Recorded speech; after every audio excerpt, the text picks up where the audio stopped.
Assalamualaikum warahmatullahi wabarakatuh. Kembali lagi kita belajar tentang penyajian data.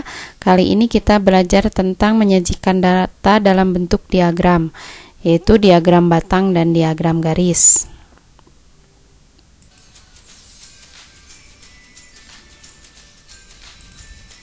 Macam-macam penyajian data dalam bentuk diagram adalah sebagai berikut.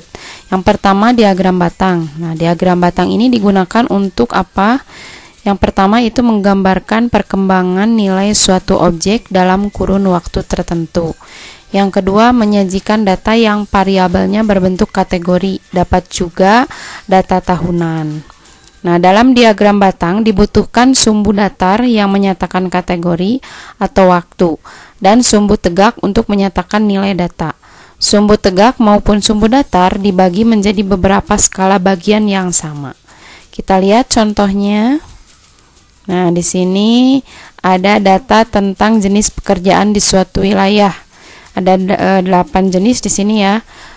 Pegawai negeri sipil sebanyak 12 orang, pegawai swasta 6 orang, TNI atau Polri 8 orang, BUMN 6 orang, petani 10 orang, nelayan 2 orang, pedagang 2 orang, lain-lain 4 orang. Jumlahnya itu 50. Coba dari data yang berbentuk tabel ini kalian sajikan dalam bentuk diagram batang. Maka akan seperti ini. Kita lihat ini sumbu tegak ya. Untuk menentukan nilai data, yaitu kalau di sini berarti banyaknya orang yang memiliki jenis pekerjaan tersebut.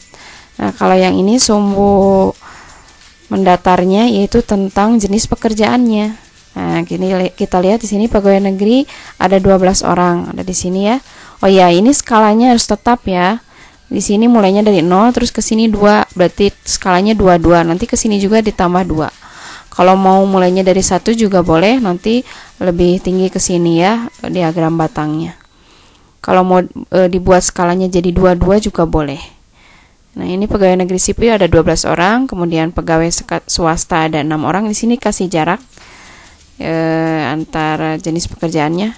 Kemudian TNI Polri ada 8, BUMN ada 6, petani ada 10, nelayan ada 2, pedagang ada 2, dan lain-lain ada 5. Nah, di sini berarti 5 di antara 4 dan 6. Jadi berada di sini garisnya.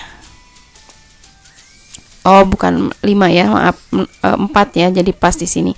Kalau misalkan 5 berarti di antara 4 dan 6. Nah, inilah sajian data dalam tabel dan diagram batang ya.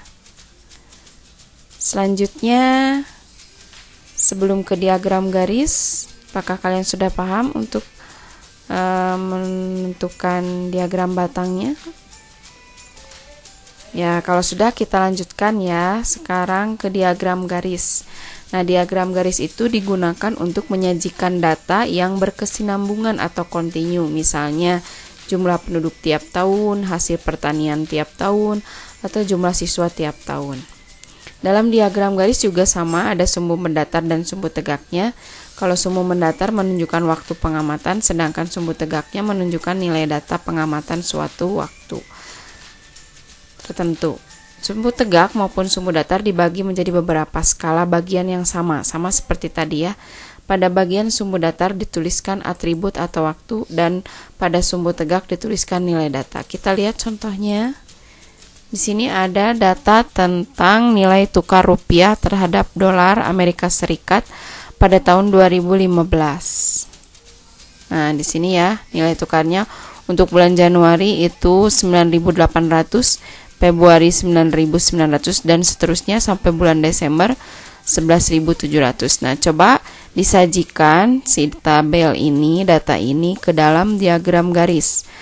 Sama seperti diagram batang, ada sumbu tegak, ada sumbu datar. Sumbu tegaknya itu nilai data, berarti ini ya.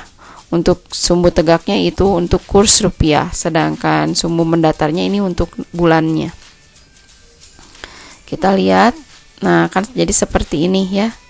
Januari tadi 9.800 di sini. Nah, ini skalanya kalian boleh mulainya misalkan dari 8.000 atau mau mulainya dari 8.000 berapa gitu ya, supaya tidak terlalu panjang. Ini mulainya dari 8.800, kemudian 9.000, berarti skalanya 200 tambah 200, 200 ke atas terus tambah 200 ya. Januari tadi 9.800 di sini. Kemudian Februari juga, Februari tadi berapa di sini ya? Kita lihat lagi. Februari 9.900. Nah, berarti di sini 9.900 ya, agak naik sedikit dari sini. Antara 9.800 sampai 10.000, berarti di sini 9.900. Dan seterusnya dikasih tanda titik. Sesudah ada titiknya itu nanti dihubungkan. Nah, akan terbentuklah garis, diagram garis seperti ini. Nah, bagaimana? Itulah penjelasan tentang diagram batang dan diagram garis. Untuk selanjutnya akan kita bahas diagram lingkaran. Assalamualaikum warahmatullahi wabarakatuh.